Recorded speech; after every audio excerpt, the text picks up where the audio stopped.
الحمد للہ وکفا والصلاة والسلام علی عباده الذین اصطفى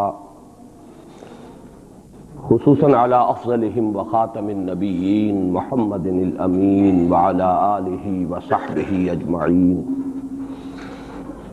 اما بعد فقد قال اللہ تبارک وتعالی كما ورد في سورة الروم اعوذ باللہ من الشیطان الرجیم بسم اللہ الرحمن الرحیم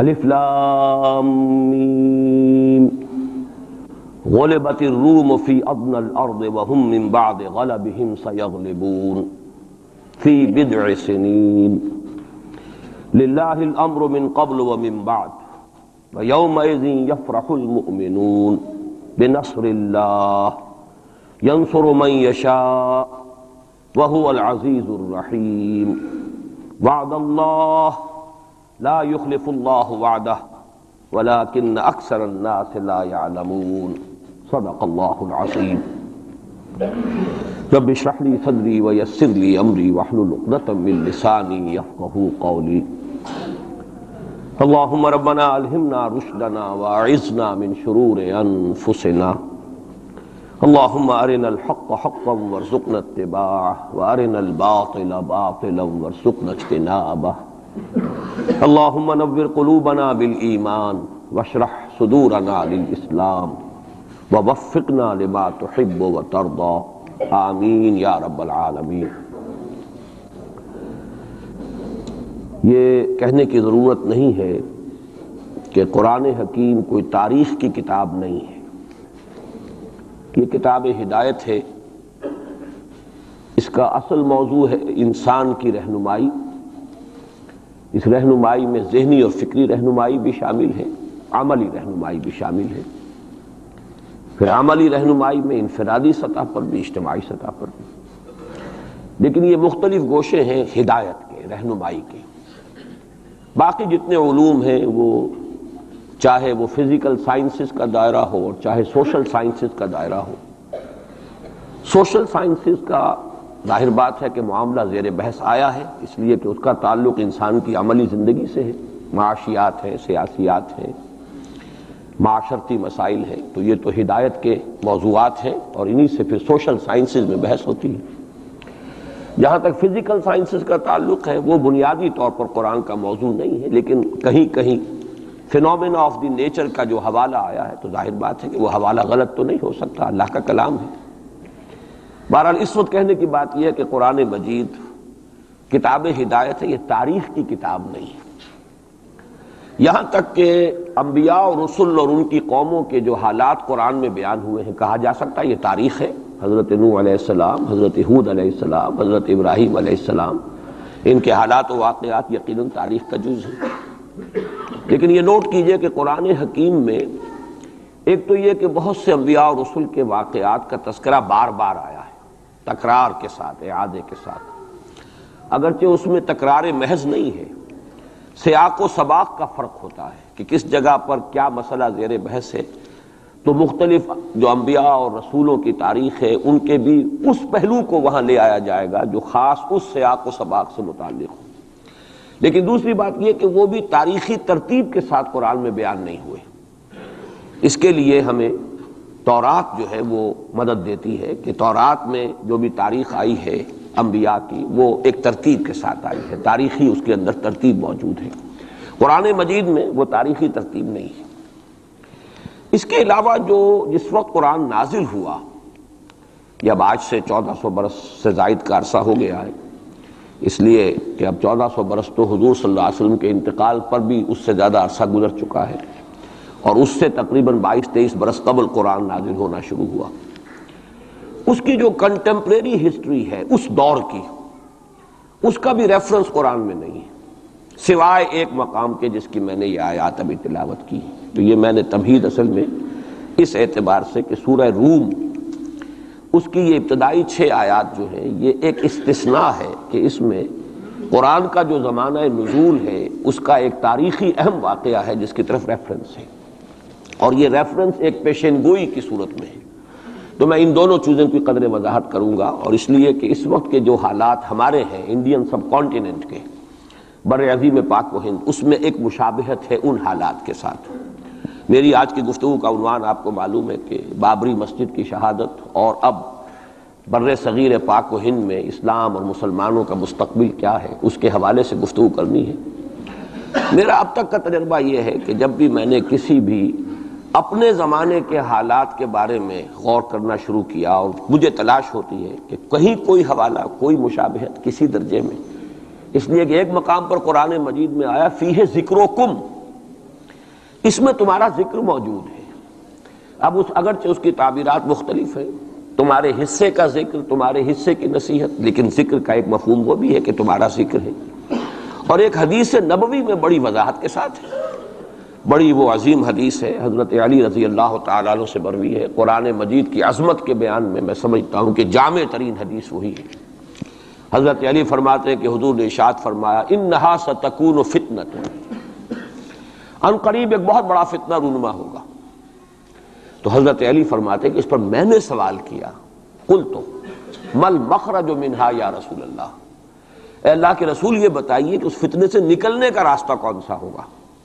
یہ بہت اہم نکتہ ہے کہ یہاں حضرت علی نے یہ نہیں پوچھا، اگر ہم ہوتے تو ہم تو سقراط اور مقراط ہیں نا، تو ہمارا تو معاملہ ہوتا ہے معلومات اور علمیات سے متعلق، ہم پوچھتے کب ہوگا، کیوں ہوگا، کدھر سے ہوگا، کیا ہوگا۔ یہ سارے سوالات جو ہیں کہ وہ فتنہ کب ہوگا، کدھر سے آئے گا، کیوں آئے گا، کیسے آئے گا، کیا اس کے حالات ہوں گے، کیا تفاصیل ہوں گی، یہ سب در حقیقت صرف پہلے ہی انداز ٹھیک تھا۔ یہ ساری چیزیں جو ہیں ان کا تعلق ہے معلومات سے۔ عملی مسئلہ کیا ہوتا ہے، اس سے نکلنے کا راستہ کون سا ہوگا۔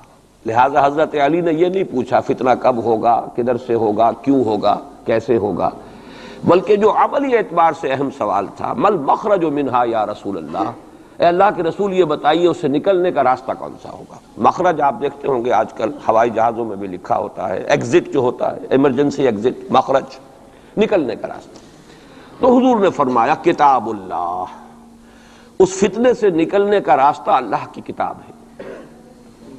فیہ نبأ ما قبلکم وخبر ما بعدکم وحکم ما بینکم۔ یہ طویل حدیث ہے، میں صرف 3 ٹکڑے اس کے سنا رہا ہوں کہ قرآن مجید کی تعریف بیان کرتے حضور نے فرمایا اس میں تم سے پہلے کے لوگوں کے حالات بھی ہیں، تمہارے بعد میں جو حالات آنے والے وہ بھی ہیں، اور تمہارے مابین جتنے بھی اختلافات پیدا ہوں گے ان سب کا فیصلہ بھی ہے۔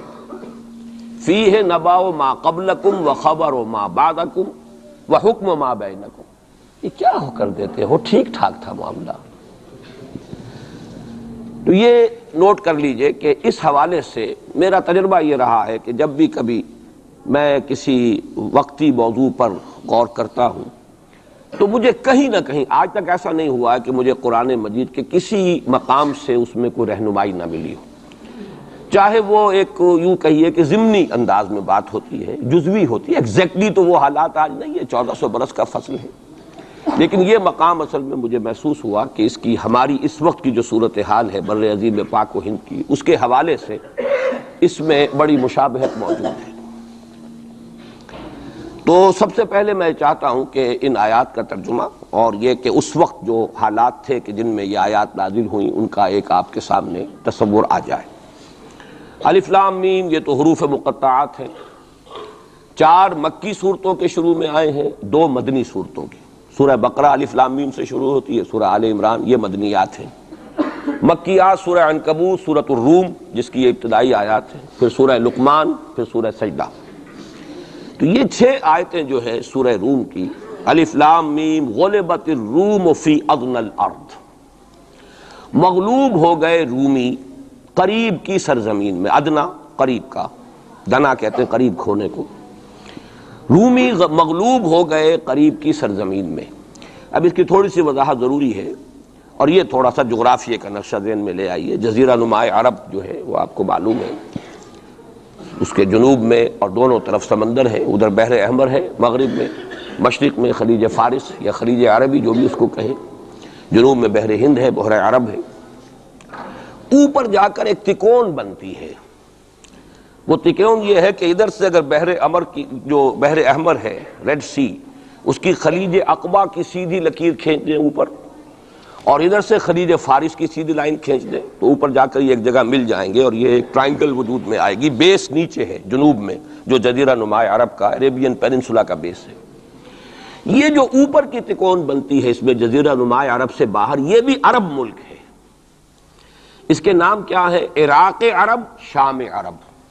تو گویا کہ ملک عرب جو ہے اس کے 3 حصے، ایک جزیرہ نما ہے پیننسولا نیچے جسے عام طور پر عرب سمجھا جاتا ہے، اور آج کل آپ اسے سعودی عرب کہیں گے، اور اس کے ساتھ امارات وغیرہ ہیں یا ادھر یمن ہے.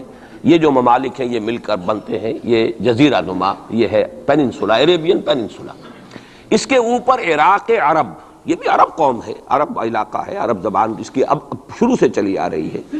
اور شام عرب، سیریا، یہ شام عرب ہے.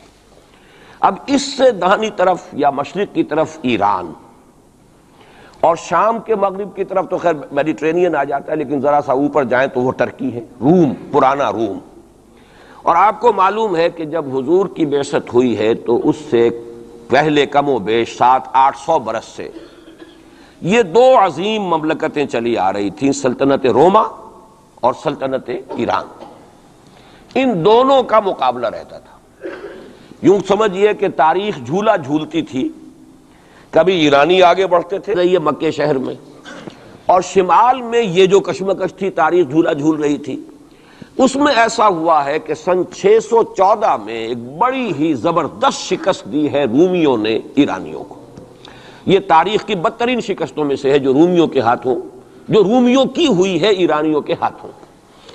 اب ایرانی چونکہ تھے آتش پرست مشرک تھے، اور یہ تھے حضرت عیسیٰ کے نام لیوا، ان کی کچھ نہ کچھ مناسبت مسلمانوں سے جڑتی تھی، اس لیے کہ حضور صلی اللہ علیہ وسلم حضرت عیسیٰ علیہ السلام کے ماننے والے، انہیں اللہ کا پیغمبر ماننے والے. تو یہ جو ایک ایسوسییشن تھی اس کی وجہ سے بغلیں بجائیں مشرکین مکہ نے کہ دیکھو ہمارے جو ساتھی ہیں ایرانی آتش پرست وہ جیت گئے، اور تمہارے جو کیمپ، ایک ہی کیمپ سمجھ لیجئے، تمہارا بہرحال ان سے کچھ نہ کچھ تعلق ہے. تو حضرت مسیح کے ماننے والے اور تورات کے ماننے والے وہ شکست کھا گئے. اور شکست بھی ایسی تھی کہ یروشلم سے یہ نکلے ہیں، بھاگے ہیں رومی. ہرقل اس وقت وہ ایمپرر تھا، ہیرکلیس، اور ایلیا جو ان کا کہلاتا ہے یروشلم میں وہ ہیکل، اس سے جو ان کی بڑی صلیب تھی وہ بھی وہاں سے لے گئے وہ. اور گویا کہ ان کے لیے تو سمجھیے کہ یہ مذہبی اعتبار سے ایک موت تھی کہ ان کی مذہبی علامت، ان کے لیے شاعر جو ہیں ان کے مذہبی، ان میں سب سے مقدس شے جو تھی وہ بھی ایرانی وہاں سے لے گئے. اور بہت ہی زبردست شکست ہوئی ہے اس وقت رومیوں کو، ہیرکلیس کو. اس پر جو بغلیں بجی مشرکین مکہ نے جو اس پر خوشیاں منائی، مسلمانوں کو ایک طرح سے یوں سمجھیے کہ انہیں ستانے کے لیے، چڑھانے کے لیے، دیکھو وہ جیت گئے، اسی طرح تمہارا بھی قلع کما ہو جائے گا، تمہاری بھی کوئی بنیاد، لستم علی شیء، تمہاری بھی کوئی حقیقت نہیں ہے. جیسے رومی جو ہے وہ شکست کھا گئے، تم بھی ختم ہو جاؤ. اس وقت یہ آیات نازل ہوئی ہیں، اور یہ آیات اب پیشین گوئی کی صورت میں نازل ہوئی ہیں مسلمانوں کی دلجوئی کے لیے. ان کا جو مورال اس وقت گر رہا تھا مکے کے مسلمانوں کا، ابھی ہجرت نہیں ہوئی ہے، ابھی تو یہ مکے ہی میں معاملہ چل رہا ہے. 610 میں حضور پر وحی کا آغاز ہوا ہے. گویا کہ یہ 5واں برس ہے نبوت کا، ابھی ہجرت سے 7 سال پہلے کی بات ہو رہی ہے، یہ جو مکے کے اندر جو صورتحال ہے. تو وہاں انہیں خبر دی گئی الف